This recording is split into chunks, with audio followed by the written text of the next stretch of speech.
Hey guys, welcome to Tutorial Guru. Today we'll be learning how to disable remind me to take a break on YouTube.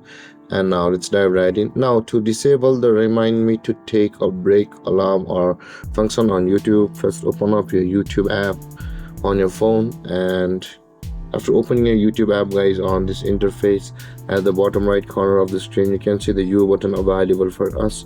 Just beside your subscription, tap on the U button at the bottom right corner of the screen.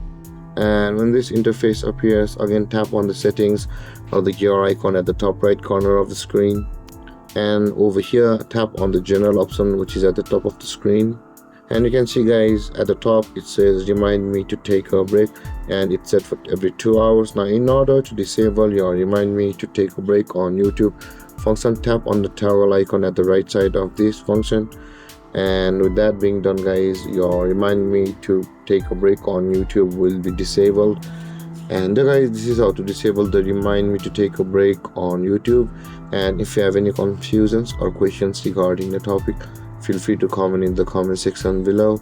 And don't forget to like, subscribe and hit that bell icon for more videos. Thank you for watching guys. Peace.